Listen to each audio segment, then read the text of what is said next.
السلام علیکم ورحمۃ اللہ وبرکاتہ۔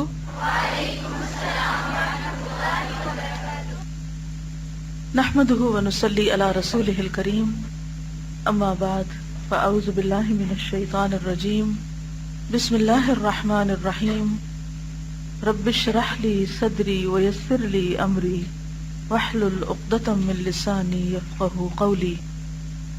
فصل 45، ایسی بلندی ایسی پستی الامان، یعنی کہاں انسان اپنی نیکی اور اطاعت کی وجہ سے اونچے مراتب حاصل کرتا ہے اور کہاں وہ اللہ کی نافرمانی اور ناراضگی کی وجہ سے سب سے نیچے جا گرتا ہے۔ معاصی کی ایک سزا یہ بھی ہے کہ گناہ انسان کو سفلا اور پست کر دیتے ہیں، حالانکہ انسان علو اور رفعت کے لیے پیدا کیا گیا ہے۔ علو کہتے ہیں بلندی کو، اور اس کی دلیل کیا ہے؟ اللہ سبحانہ و تعالیٰ نے آدم علیہ السلام کو فرشتوں کے ذریعے سجدہ کروایا۔ اللہ تعالیٰ نے مخلوق دو قسم کی پیدا کی ہے، علیہ رفیع المرتبہ یعنی بلند، اور سفلا پست۔ پہلی قسم کا مقام علیین ہے اور دوسری کا اسفل السافلین، سجین بھی کہا جاتا ہے۔ اہل طاعت کو یعنی اللہ کی فرما برداری کرنے والوں کو اللہ تعالیٰ دنیا اور آخرت دونوں میں علو اور رفعت عطا فرماتا ہے، اور اہل معصیت یعنی گناہگاروں کو دنیا اور آخرت دونوں میں ذلیل اور پست کر دیتا ہے۔ اہل طاعت کو اللہ تعالیٰ نے ہمیشہ اپنی عزیز ترین مخلوق بنایا اور ساری مخلوق سے زیادہ انہیں عزیز رکھا ہے۔ معصیت یعنی گناہ کو اس نے ذلیل ترین چیز قرار دیا ہے، اہل طاعت کو اس نے ہمیشہ عزت دی اور نافرمانوں کو ذلیل و خوار کیا۔ حضرت عبداللہ بن عمر رضی اللہ عنہ سے مروی ہے کہ حضرت صلی اللہ علیہ وسلم نے ارشاد فرمایا، جعلت الذلة والصغار على من خالف امری، مسند احمد بن حنبل۔ میرے حکم کی مخالفت کرنے والے پر ذلت و خواری لازم کر دی گئی۔ انسان جب گناہ اور اللہ کی نافرمانی کرتا ہے تو اپنے درجات سے نیچے گرتا چلا جاتا ہے، اپنے مقام سے نیچے آ جاتا ہے۔ کون کون یہ پسند کرتا ہے نیچے گرنا؟ واقعی سوچ کے جواب دیجئے۔ آپ دیکھیے کہ دنیا میں اگر انسان کے پاس کھانا نہیں، کپڑا نہیں، تو وہ بھی ایک تکلیف کی بات ہے، لیکن جب کسی انسان کو اس کے مرتبے سے نیچے گرایا جاتا ہے یا پھر اس کی ذلت اور حقارت اور توہین ہوتی ہے، اس کی انسلٹ ہوتی ہے، تو یہ چیز بھوکے اور ننگے رہنے سے بھی زیادہ انسان کے لیے دکھ اور الم کا سبب بنتی ہے، دنیا میں بھی، اور کہاں آخرت کی ذلت جو ہمیشہ کے لیے۔ تو اگر ہم چاہتے ہیں کہ ہم دنیا اور آخرت میں ذلیل اور رسوا نہ ہوں تو کیا کرنا ہوگا؟ گناہ چھوڑنے ہوں گے۔ گناہ کی پہچان کیا ہے؟ الاثم ما حاک فی نفسک، جو دل میں کھٹک جائے، اور مزید تفصیل کیا ہے اس کی؟ اور تو برا جانے کہ کہیں لوگوں کو پتہ نہ چل جائے، یعنی لوگوں کے سامنے وہ کام تم نہ کر سکو، چھپا کر کرو۔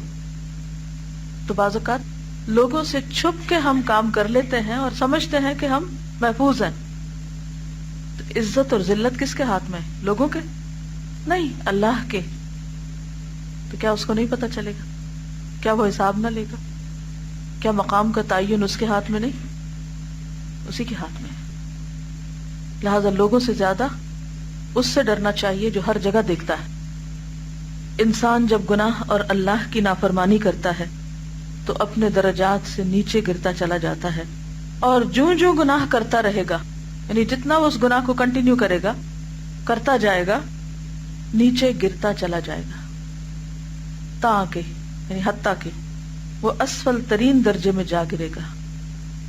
اور جب وہ طاعت اور عبادت سے اپنے کو مزین اور آراستہ کرے گا، درجہ بدرجہ بلند ہوتا چلا جائے گا، تاکہ یعنی وہ اعلیٰ علیین تک پہنچ جائے گا، اعلیٰ ترین مقام تک۔ کبھی کبھی ایسا بھی ہوتا ہے کہ ایک انسان اپنی زندگی میں ترقی اور رفعت کے کام انجام دیتا ہے، یعنی اچھے کام بھی کرتا ہے اور تنزل اور انحطاط کے بھی، غلط بھی کرتا ہے جو اس کو نیچے لے جاتے ہیں.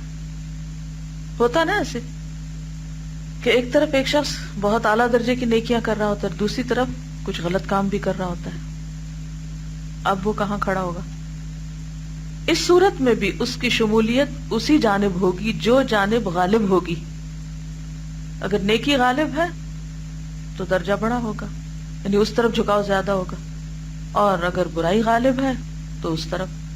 جیسے آخرت میں میزان ہوگا، پلڑے ہوں گے انسان کے اعمال کے. ایک آدمی 100 درجے ترقی کرتا ہے اور 1 درجہ نیچے گرتا ہے. اس کا حال وہ نہیں ہے جو اس کے برعکس عمل کرنے والے کا ہے کہ 100 درجے نیچے گرتا ہے اور صرف 1 درجہ ترقی کرتا ہے.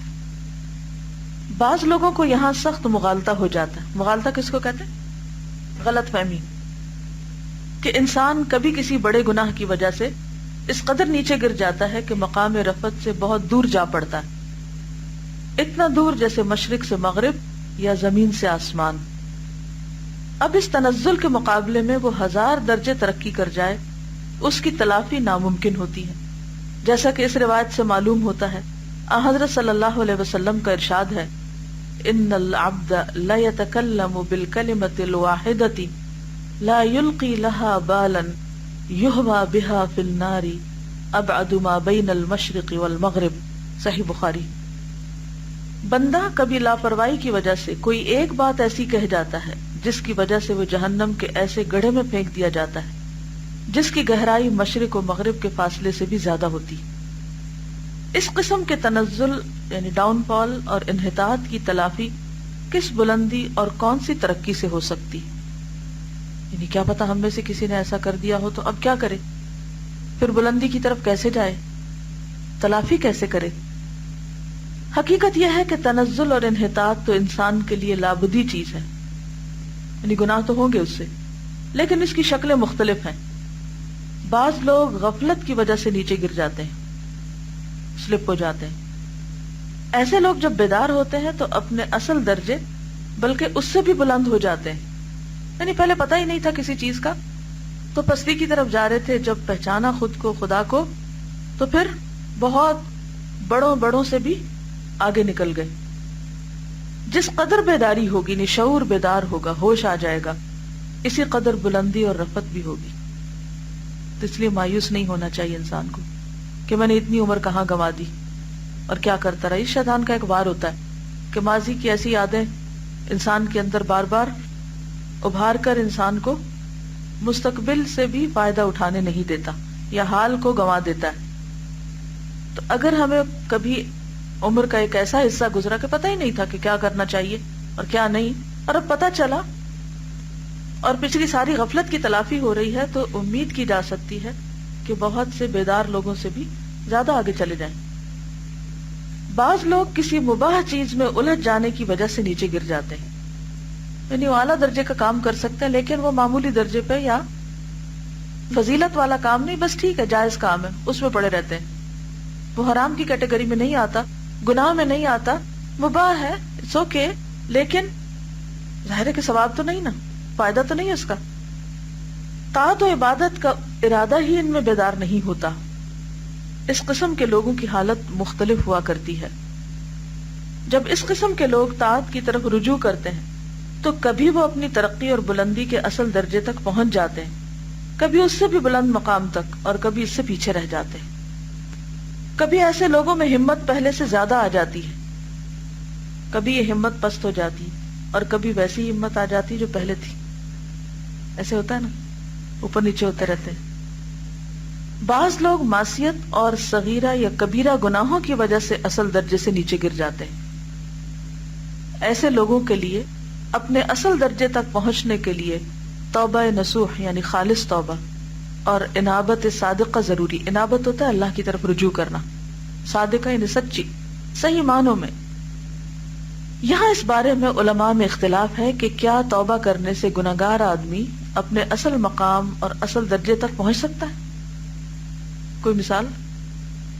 جیسے آدم علیہ السلام تھے، یا یونس علیہ السلام، یا موسیٰ علیہ السلام، داؤد علیہ السلام، اور اس طور پر کہ گناہ کا اثر بالکل محو ہو جائے اور کسی قسم کا اثر بھی باقی نہ رہے، یا وہ اپنے اصل مقام اور اصل درجے تک پہنچ ہی نہیں سکتا، اور توبہ کا اثر صرف اس قدر ہے کہ عقوبت اور سزا اس سے ساقط ہو جائے گی، تقرب کا درجہ جو اس نے کھو دیا ہے وہ حاصل ہی نہیں ہو سکتا۔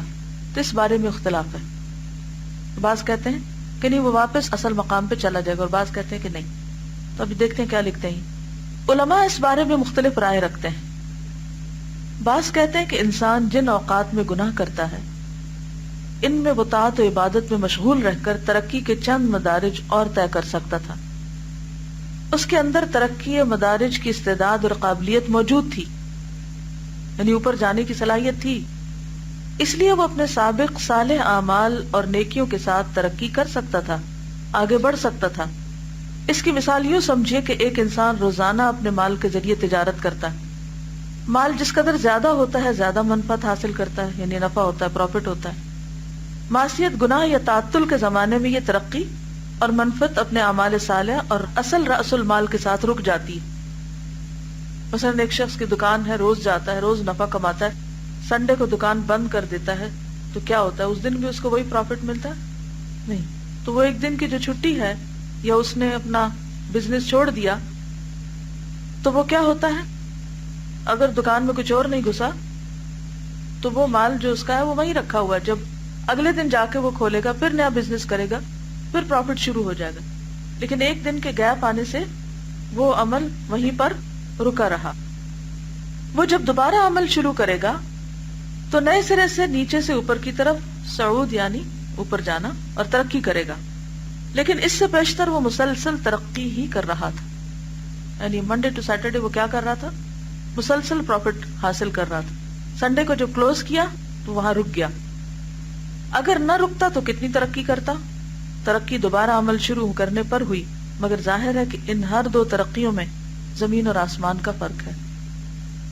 ایک سے جو 7 days a week کام کرتا ہے اس کا پروفٹ کچھ اور ہے، اور 6 days کام کرنے والے کا کچھ اور ہے۔ تو ایک دن اس کا جو مس ہوا اس کی وجہ سے بہرحال اس کا لاس ہوا۔ بعض علماء اس کی تمثیل یوں پیش کرتے ہیں، یعنی مثال یوں دیتے ہیں کہ 2 آدمی 2 الگ الگ زینوں پر چڑھتے چلے جا رہے ہیں۔ زینے کس کو کہتے ہیں؟ سیڑھیوں کو۔ ان میں سے ایک کچھ نیچے اتر گیا اور اس نے پھر چڑھنا شروع کیا۔ ظاہر ہے جو اترا نہیں وہ آگے ہی ہوگا، اور جو اترا وہ ہمیشہ نیچے ہی رہے گا۔ یہ بات بالکل صاف ہے، فرق پڑتا ہے نا۔ ایک کو سڑک پہ جاتے ہوئے ریڈ اشارہ مل گیا اور دوسرے کو گرین لائٹ ملی، ایک آگے نکل گیا اور دوسرا پیچھے رہ گیا۔ یہ الگ بات ہے کہ اوور سپیڈنگ کر کے پھر وہاں جا پہنچے، لیکن گاڑیوں کے معاملے میں تو پھر بھی لوگ اوور سپیڈنگ کر لیتے ہیں، لیکن نیکی کے معاملے میں وہ اپنے سے نیچے والوں کو دیکھ دیکھ کے خوش ہوتے رہتے ہیں کہ ہم بہت اچھے ہیں۔ شیخ الاسلام امام ابن تیمیہ نے اس بارے میں ایک نہایت ہی عمدہ فیصلہ کیا جسے تسلیم کیے بغیر چارہ ہی نہیں۔ فرماتے ہیں کہ مسئلے کی تحقیق یہ ہے کہ بعض لوگوں کی توبہ اس قدر وزنی ہوتی ہے، بعض لوگوں کی توبہ اس قدر وزنی ہوتی ہے کہ ان کا نیکی کا پلہ بہت ہی جھک جاتا ہے، ان کی ترقی کا درجہ پہلے سے بھی بلند ہو جاتا ہے۔ جیسے سورۃ الفرقان میں آتا ہے نا کہ جو توبہ کر لیتے ہیں اللہ تعالیٰ ان کی برائیوں کو بھی نیکیوں میں بدل دیتا ہے۔ اور بعض اپنے سابقہ درجے کے برابر کوئی درجہ پا لیتے ہیں، یعنی وہیں سے ان کو پھر مل جاتا ہے سرا۔ بعض اپنے سابقہ یعنی پچھلے درجے تک نہیں پہنچ پاتے، اور بعض اپنے سابقہ درجے تک ہی پہنچ کر رہ جاتے ہیں، آگے نہیں بڑھتے۔ ہر ایک کا معاملہ مختلف ہے۔ ظاہر میں کوئی انسان کسی کے لیے کچھ فیصلہ نہیں کر سکتا، اور نہ ہم جانتے ہیں کہ ہم کہاں تک پہنچے۔ ضرورت کس بات کی ہے؟ کرنا کیا چاہیے؟ گناہوں سے سچی سچی توبہ کرنی چاہیے، نہایت شرمندگی کے ساتھ۔ تعویلیں پیش کرنا اور اپنا دفاع کرتے رہنا اور اپنے بارے میں ڈیفینسو ہونا، اور نہیں میں نے اس لیے نہیں کیا تھا اور ویسا تھا اور ایسا تھا۔ اللہ کو اعتراف بہت پسند ہے، کیونکہ اس میں انسان حقیقی معنوں میں عاجزی کا مظاہرہ کرتا ہے کہ مجھ سے غلطی ہو گئی، کوتاہی ہو گئی، میں نیچے گر گیا تھا، اور اس کو شدت سے احساس بھی۔ اور پھر جب اللہ اس کو توفیق دے اوپر جانے کی تو وہ پہلے سے بھی زیادہ قوت استعمال کرے اوپر جانے کے لیے۔ مثلا وہ سیڑھیاں چڑھنے والے کی مثال ہے نا، ایک نیچے اتر گیا اور اس نے دوبارہ چڑھنا شروع کیا. اس کو جب احساس ہوا کہ میں پیچھے رہ گیا ہوں تو عام طور پہ کیا کرتے ہیں لوگ, پھر چاہے سانس پھول رہا ہو اور زیادہ تیز چڑھنے لگتے ہیں کہ نہیں مجھے. لیکن یہ اس وقت ہوتا ہے جب انسان کے اندر نیکی میں مسابقت کی کوئی خواہش موجود ہو اور وہ سچے دل سے اپنے کھوئے ہوئے وقت, کھوئے ہوئے مقام اور کھوئے ہوئے درجے کی تلافی کرنا چاہے. اس میں جتنی زیادہ شدت ہوگی, تڑپ ہوگی, سچ ہوگا, اسی کے اعتبار سے اس کے درجے بلند ہوں گے پھر. اور اگر کوئی ذلت پر ہی راضی ہو جائے اور ذلیل ہونے پر, نیچے جانے پر ہی خوش رہے, تو ہم سب اپنے بارے میں سوچیں کہ ماضی کا جب کوئی گناہ یاد آتا ہے تو کیفیت کیا ہوتی, خوش ہونے کی, فخر کرنے کی, یا پھر انتہائی شرمندگی کی. کیونکہ بہت دفعہ دیکھا گیا نا کہ لوگ اپنے ماضی کے گناہوں کو بھی بڑا مزے لے لے کے بیان کر رہے ہوتے ہیں. یہ تو کوئی توبہ نہ ہوئی, بلکہ اس پہ فخر کر رہے ہوتے ہیں کہ ہم ایسے ڈھیٹ اور ایسے لوگ تھے کہ جن کو خدا سے کوئی حیا نہیں تھی اور بندوں سے بھی کوئی حیا نہیں تھی. کتنے دلیر تھے ہم گناہوں پر. اگر گناہ ہو بھی گئے ہوں تو کیا حکم ہے, کیا کرنا چاہیے؟ لوگوں میں اس کا اشتہار دینا چاہیے؟ نہیں, چھپانا چاہیے, پردہ ڈالنا چاہیے. آپ کو معلوم ہے کہ حضرت عمر بن عبدالعزیز کو کس نے عمر بن عبدالعزیز بنا دیا تھا, 5واں خلیفہ راشد؟ کوئی جانتا ہے اس قصے کو؟ جب وہ مدینہ کے گورنر تھے تو کیا کیا تھا انہوں نے خلیفہ کے حکم سے ایک شخص کے اوپر کوڑے برسائے تھے. اب بعض اوقات ایسے آرڈرز مل جاتے ہیں نا حکومت کی طرف سے کہ انسان کو اپنے ضمیر کے خلاف کوئی کام کرنا پڑتا ہے, لیکن اس وقت وہ نافرمانی نہیں کر سکتا, یا اس وقت وہ سمجھتا کہ جیسے وہ جسٹیفیکیشن کر رہا ہے, ٹھیک ہے ایسا ہی کرنا چاہیے. لیکن انسان کا ضمیر ساتھ ہوتا ہے نا, تو بعض اوقات جب انسان غلطی کر چکتا ہے نا, پھر ہوش آتی ہے کہ کیا کیا, ایسا تو نہیں کرنا چاہیے تھا, یہ میں نے کیا, کیوں کیا, یہ غلط تھا. تو بہرحال ان سے بھی جب غلطی ہو گئی تو اس کے بعد انہیں بہت شدت کے ساتھ اس کا احساس ہوا, اور بقیہ عمر انہوں نے رونے دھونے میں گزاری کہ مجھ سے کیوں ہوا. اسی وجہ سے ان کے اندر انتہائی درجے کا خدا کا خوف آیا اور آخرت کا خوف, اور تاریخ میں آتا ہے کہ وہ سوتے ہوئے ہڑبڑا کے اٹھ بیٹھتے تھے کہ اگر اللہ نے مجھ سے پوچھ لیا تو میں کیا جواب دوں گا, اس کو جواب نہیں. تو بات یہ ہے کہ ہم میں سے ہر شخص اپنے اندر جھانکے. ہم میں سے ہر شخص گناہ کرتا ہے, کوئی بھی ایسا نہیں کہ جو فرشتہ, سب سے غلطی ہوتی, لیکن اعتراف کے درجے فرق ہوتے ہیں.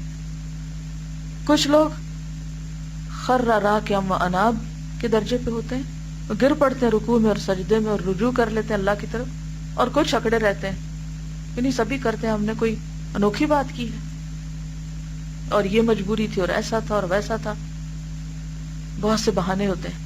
تو پھر اللہ کو پتا ہے نا کون سچا اور کون نہیں, کون بہانے باز ہے, کس کے اندر ابھی تک اپنی انا باقی ہے.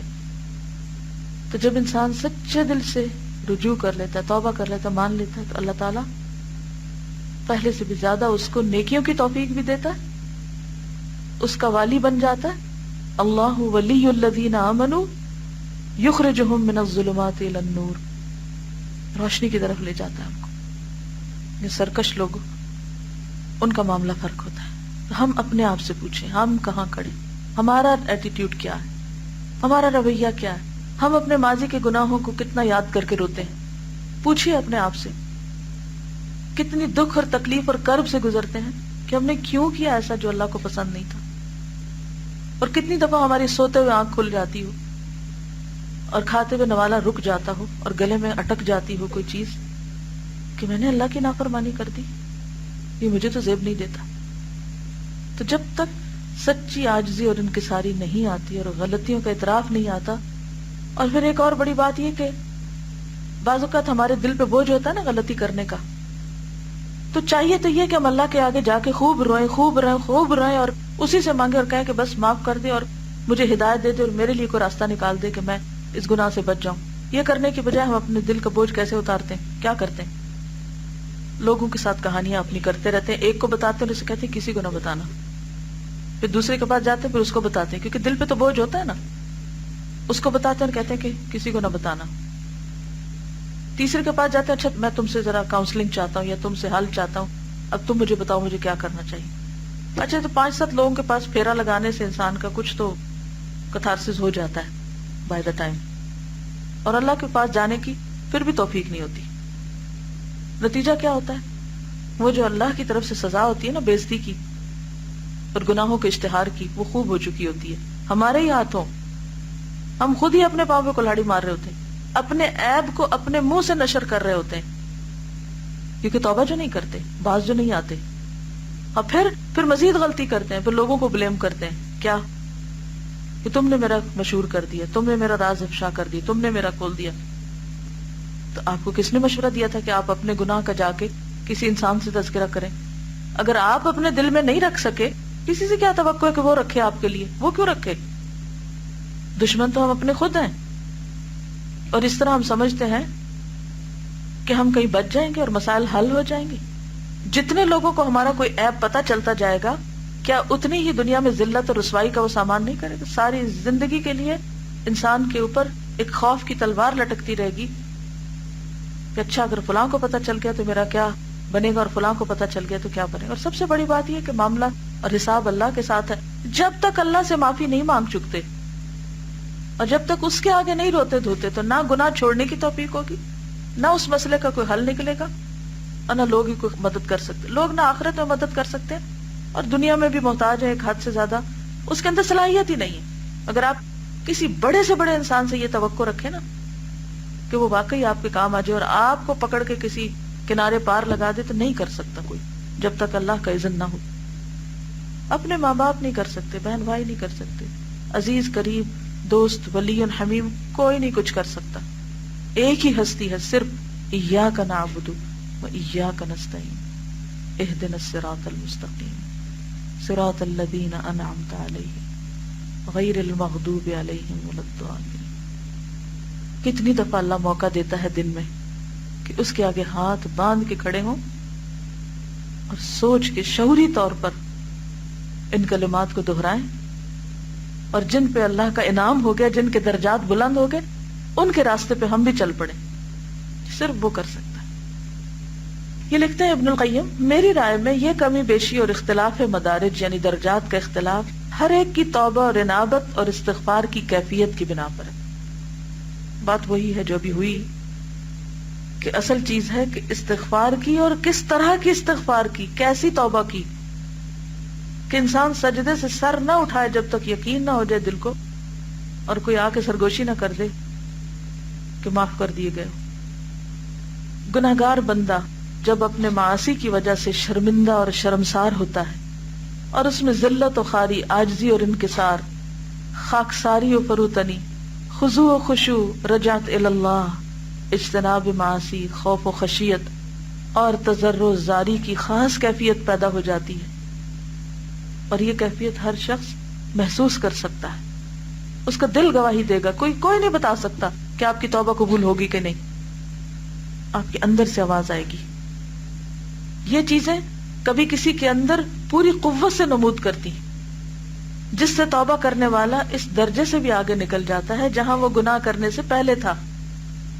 آپ نے دیکھو کہ جیسے ایک بال ہوتی ہے نا، تو جب وہ آپ اس کو آہستہ سے زمین پہ مارتے ہیں تو کیا ہوتا ہے؟ وہ اتنی اونچی آتی ہے. اور جب آپ زور سے مارتے ہیں تو کیا ہوتا ہے؟ اونچی جاتی ہے. جتنی زور سے مراد یہ کہ جتنی شدت کے ساتھ آپ اللہ کے آگے جھکتے ہیں، جتنی زیادہ صداقت کے ساتھ توبہ کرتے ہیں، اتنے ہی زیادہ درجوں میں بلندی ہوتی ہے، حتیٰ کہ انسان پہلے سے بھی زیادہ اوپر جاتا ہے. لیکن کوئی خود کو توڑے تو صحیح. تو توبہ کرنے والا اس درجے سے بھی آگے نکل جاتا ہے جہاں وہ گناہ کرنے سے پہلے تھا، اور گناہ کرنے سے پیشتر وہ جس درجے کا نیک تھا اس سے کہیں زیادہ نیک بن جاتا ہے. اور کئی لوگوں کی زندگی میں ایسی چیزیں نظر بھی آتی. کوئی مثال یاد آ رہی؟ عبداللہ بن مبارک، عمر رضی اللہ تعالیٰ عنہ، فضیل بن ایاز، خالد بن ولید، کعب بن مالک. بہت ساری مثالیں تاریخ میں. انعمت علیہم. ایسے آدمی کے حق میں گناہ ایک رحمت بن جاتا ہے. گناہ سے قبل اس کا قلب غرور آشنا تھا، مغرور تھا. عجب اور نخوت اس کے اندر بھری ہوئی تھی. عجب یعنی خود پسندی میں مبتلا تھا. خود پسندی. اسے اپنے نفس پر اعتماد تھا، اپنے اعمال پہ تکیہ اور بھروسہ تھا. گناہ کی وجہ سے یہ تمام برائیاں ختم ہو جاتی، اور اب وہ اپنے مولا سید آقا کی چوکھٹ پر اپنی پیشانی ٹیک دیتا ہے اور عاجزی اور انکسار، فروتنی اور خاکساری کے ساتھ اپنے رخسار اس کی دہلیز پر رگڑنے لگتا ہے. یعنی سجدہ بھی اس کا واقعی معنوں میں سجدہ ہوتا ہے، حقیقی معنوں میں سجدہ ہوتا ہے. اللہ کی قدر و منزلت پہچاننے لگتا ہے. اپنی محتاجی اور بے کسی اور بے بسی کا اعتراف اپنے قلب کی گہرائیوں سے کرنے لگتا ہے. اپنی حفاظت اور عفو و ترحم یعنی رحم کرنا، مغفرت و نجات کے لیے اپنے کو اپنے سید و مولا اور خالق کا سراسر محتاج سمجھنے لگتا ہے. کتنی دفعہ ایسا ہوا، اپنے آپ سے پوچھئے کہ جب آپ نے یہ آیت پڑھی ہو کہ یغفر لمن یشاء ویعذب من یشاء، تو آپ کے اندر ایک سرد لہر دوڑ گئی کہ ہر چیز کا مالک تو وہ ہے، میرے کرنے سے کیا ہوتا ہے، کس کے پاس جا سکتی ہوں جب تک وہ نہ معاف کرے. فیصلہ تو سراسر اس کا ہے، جس کے ساتھ جو جی چاہے کرے. ایسی باتیں پڑھ کر عام طور پر ہم بحث مباحثے میں پڑ جاتے ہیں، یا پھر تکیہ کر لیتے ہیں کہ ٹھیک ہے معاف تو اس نے اپنی مرضی سے کرنا، پھر ہم بھی جو جی چاہے کریں. یہ تھوڑی معنی ہے اس کا. تو انسان کے اندر یہ جو احساس آتا ہے نا کہ پھر کیا ہوگا اگر معافی نہ ہوئی، کیا میں وہ ساری سزائیں بھگت سکتی ہوں جو اس نے اپنے نافرمان بندوں کے لیے رکھی، تو کیا بنے گا. تو یہ چیز انسان کے اندر اور ایک محتاجی اور بے بسی کی کیفیت لاتی ہے.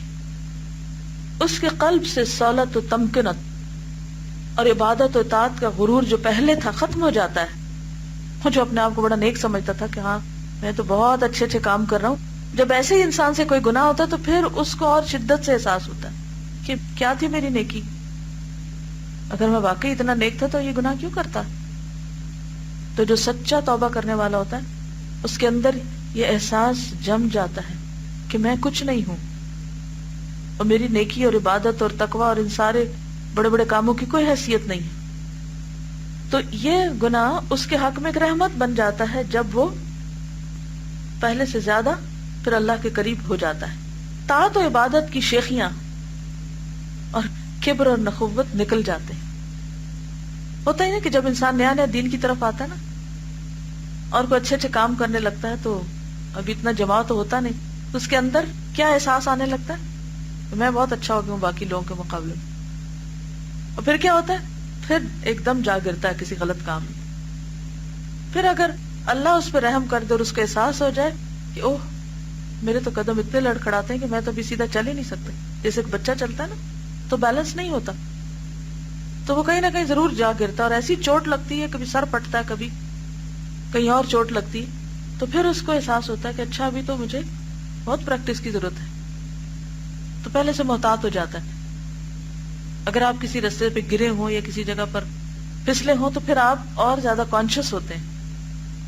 اسی طرح جو سچا تائب ہوتا ہے وہ بھی گناہ کے بعد اور زیادہ کانشیس ہو جاتا ہے، اور جو پیچھے اس کو بڑا زوم ہوتا ہے نا نیکی کا تو بڑا اچھا ہوں میں، وہ نکل جاتا ہے. لیکن کچھ لوگ ان پہ الٹا ری ایکشن ہوتا ہے، وہ پہلے سے بھی زیادہ اصرار کرتے ہیں اپنے گناہ پر اور اپنی غلطی پر، اور یہیں سے پھر وہ شیطان کے دوست بن جاتے ہیں. شیطان نے یہی تو کیا تھا، خود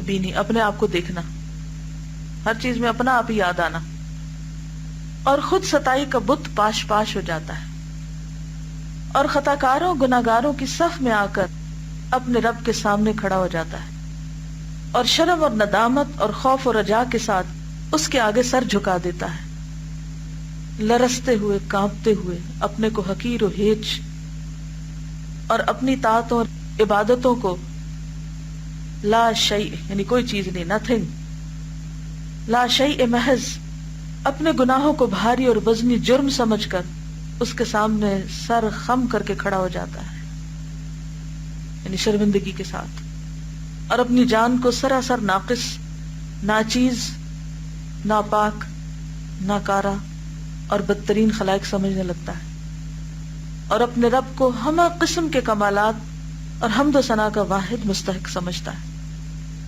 اور یہی شخص سچے معنوں میں کہتا ہے الحمدللہ رب العالمین، کہ حمد کے لائق تو دراصل اللہ ہی ہے جو رب العالمین ہے. پھر وہ اپنی تعریف کا بھوکا نہیں رہتا، اس کے لیے نہیں دوڑتا، اس کے لیے نہیں بھاگتا، کیونکہ اسے پتہ چل جاتا ہے کہ وہ تو خطا کار ہے، غلطیوں کا مارا ہوا ہے. اور اصل تعریف تو صرف اللہ کی ہے جو ہر خطا اور ہر عیب سے پاک ہے. سبحان ربی الاعلی. اور اسی کو اپنا حاجت روا ماننے لگتا ہے، اور اس طریقے سے انسان کا اللہ سے صحیح معنوں میں تعلق قائم ہو جاتا ہے. سارے چیپٹر کا خلاصہ کیا ہے؟ کیا سمجھ آئیے؟ سچی توبہ درجات بڑھانے میں مدد دیتی ہے، اور انسان خود کوئی چیز نہیں، جو بھی نیکی کی توفیق ہے بس وہ اللہ کی طرف سے ہی ہے. مجھے جو بات سمجھ آئی ہے وہ یہ کہ اعتراف گناہ جو ہے وہ اللہ تعالیٰ کو بہت ساری نیکیاں کرنے سے بھی زیادہ پسند ہے. کیونکہ ہم یہ جو سوچتے ہیں کہ ہم یہ کر رہے ہیں یا یہ کر لیں گے، اور یہ پتہ نہیں کیا پہاڑ کھڑے کر لیے ہم نے نیکیاں کر کر کے، یہ بھی ایک ڈسپشن ہے اور غرور ہی کا ایک دوسرا راستہ ہے. اور نیکیوں کی خوش فہمی سے زیادہ غلطیوں کے اعتراف کی طرف توجہ ہونی چاہیے. جی بالکل، یعنی اللہ کی رحمت کے تصور نے ہمیں عاجزی سے زیادہ گناہوں پہ اصرار سکھا دیا ہے. جی اگر واقعی حقیقی معنوں میں ہماری اپنے گناہوں کی طرف توجہ ہو جائے نا، تو شاید دوسروں کی غلطیاں ہمیں بہت نظر بھی نہ آئیں. کیونکہ جیسے انہوں نے کہا نا کہ ہم دوسروں کے بارے میں تو عام طور پہ بہت ججمنٹس دیتے رہتے ہیں، کیونکہ فرصت بہت ہے نا، اپنے ساتھ مشغولیت نہیں ہے، اپنا آپ دیکھنے کا احساس نہیں ہے. سبحانک اللہم و بحمدک نشہد ان لا الہ الا انت نستغفرک و نتوب الیک. السلام علیکم ورحمۃ اللہ وبرکاتہ.